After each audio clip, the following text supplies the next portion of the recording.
Microsoft Excel के अंदर जब भी हम कोई भी फार्मूला या फंक्शन लिखते हैं तो उसके अंदर हम आइदर वैल्यूज़ यूज़ कर सकते हैं या रेफरेंसेस यूज़ कर सकते हैं। वैल्यूज़ से मुराद ये है कि अगर हम ये लिखते हैं इक्वल्स टू 23 प्लस 25, ये दो बुनियादी तौर पर वैल्यूज़ को हमने प्लस किया है।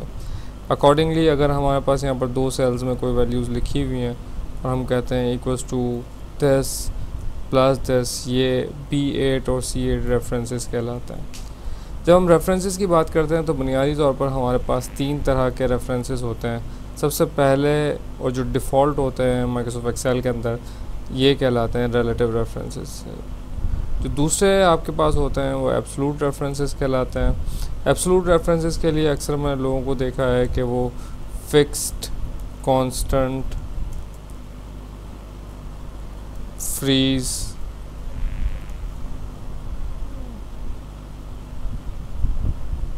भी इस्तेमाल करते हैं। इसके अलावा आपके पास मिक्स रेफरेंसेस होते हैं जो भी आप इस्तेमाल कर सकते हैं। हम देखते हैं कि एक्सेल 2007 किस तरह से रिलेटिव रेफरेंस को डिफ़ॉल्ट करता है और क्या हमें इशू होता है जिसकी वजह से हमें फिक्स रेफरेंसेस को यूज़ करना पड़ता है। यहाँ पर हमारे पास एक बहुत सिंपल सी शीट बनी हुई है जिसके अंदर हमारे पास 1997 से 2010 तक के डिफरेंट सेल्स अवेलेबल हैं। हम चाहते हैं कि जो ऊपर कमीशन लिखा हो उसकी बेसिस पर हमारे पास सेल्स का कमीशन कैलकुलेट हो जाए।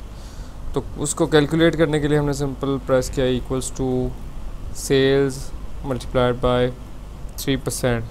जैसे हमने एंटर किया हमारे पास एक सही इसका रिज़ल्ट आ गया है कि 2060 रुपये से कमीशन बनेगा अगर 68,670 रुपये होंगे सेल्स के 3% पे कैलकुलेट करने से। अब अगर हम इसको नीचे कॉपी करना चाहते हैं, हमने इसको सिंपली ड्रैग किया और नीचे कॉपी कर दिया। अब मसला ये हो गया कि हमारे पास जो भी वैल्यूज़ लिखी हुई थी, पहली वैल्यू तो हमारे पास सही आ गई लेकिन उसके नीचे हमारे पास कुछ प्रॉब्लम्स क्रिएट हो गए। अब ये प्रॉब्लम्स क्यों क्रिएट हुए उसको हम देखते हैं, लेकिन उससे पहले हम ये देखें हमारे पास एक्सेल के अंदर एक बहुत ही वंडरफुल की है जिसका नाम है कंट्रोल टाइल्ड। कंट्रोल के साथ ये टाइल्ड का निशान कहलाता है, टिल्डा भी कहते हैं बहुत से लोग उसको। जो टिल्डा को यूज़ करने के लिए आप सिंपली कंट्रोल के साथ स्केप के नीचे देखेंगे आपके पास एक की होती है जिसके ऊपर ये शेप बना होता है, तो आप प्रेस करेंगे कंट्रोल और कंट्रोल के साथ टिल्डा, तो उससे आपके पास जैसे मैंने देखें कंट्रोल टिल्डा प्रेस किया तो आपके पास जितनी भी वैल्यूज़ थी उसकी जगह पर जो ओरिजिनल फार्मूलाज थे वो डिस्प्ले हो गए। अब हम इसको एनालाइज करते हैं हमारे साथ प्रॉब्लम क्या हुआ। जैसे हम यहाँ पर मूव होते हैं तो सबसे पहले C5 को मल्टीप्लाई किया एक्सेल ने D2 से, क्योंकि ये हमने टाइप किया था फार्मूला। जैसे हमने इसको नीचे कॉपी किया तो एक्सेल के डिफ़ॉल्ट बिहेवियर के तौर पे उसने C5 को C6 कर दिया और D2 को D3 कर दिया। अकॉर्डिंगली C6 पर C7 हो गया और D3 D4 हो गया, so on and so fourth. यहाँ पर इशू ये हो रहा है कि जो D2 है उसको हम ज़िंदगी भर यही चाहते हैं कि D2 रहे, जब तक उसको कॉपी करते हैं ना वो D2 रहे।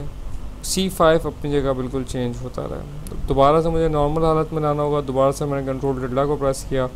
अब मैं आ गया इस फार्मूला के अंदर एडिटिंग में। फार्मूला की एडिटिंग के लिए आप F2 का की यूज़ कर सकते हैं। F2 की यूज़ करने के बाद जिस भी सेल को आप फिक्स, फ्रीज या कांस्टेंट या एब्सोल्यूट करना चाहते हैं आप जस्ट उस पर कर्सर रखेंगे। जैसे मैं D2 को एब्सोल्यूट करना चाह रहा हूँ, मैंने D2 पे रखा कर्सर और F4 की प्रेस की। जैसे मैंने F4 की प्रेस की आप देखेंगे कॉलम लेटर के आगे और रो नंबर के आगे, दोनों के आगे डॉलर के साइंस आ गए। अब जब हम इसको नीचे कॉपी करेंगे तो आप देखेंगे आपके पास सही रिज़ल्ट आ गया। कंट्रोल टिल्डा करते हैं तो इसमें आप देखेंगे शुरू जो D2 है वो टिल द एंड D2 ही रहा, जबकि C5 क्योंकि वो एक रिलेटिव रेफरेंस था वो चेंज होता रहा, जबकि D2 क्योंकि एब्सोल्यूट था, फिक्स था, फ्रीज था या कांस्टेंट था, इसकी वजह से वो हमेशा D2 ही रहा है। F4 इसके अंदर हमने ये देखा कि कंट्रोल के साथ टिल्डा को यूज़ कर सकते हैं और दूसरा जो हमने शॉर्टकट की देखी F4 सिंपल आप किसी भी एड्रेस के ऊपर क्लिक करेंगे और जैसे F4 प्रेस करेंगे वो ऑटोमेटिकली डॉलर के साइंस दे देगा। इसके अलावा आप ये भी कर सकते हैं कि equals to this multiplied by, बजाय C3% पे रख के F4 करने के आप डायरेक्टली $D और $2 भी कर सकते हैं। अब भी आप जब नीचे ड्रैग करेंगे इसको तो आपके पास सही रिज़ल्ट आ जाएगा। इस वीडियो के अंदर हमने ये देखा कि एक्सेल के अंदर आपके पास एब्सोल्यूट, रिलेटिव दो तरह के रेफरेंसेस होते हैं। जो रिलेटिव रेफरेंस होते हैं वो डिफ़ॉल्ट होते हैं और जो एब्सोल्यूट रेफरेंस होते हैं वो आप डॉलर के साइन के थ्रू कर सकते हैं। शुक्रिया।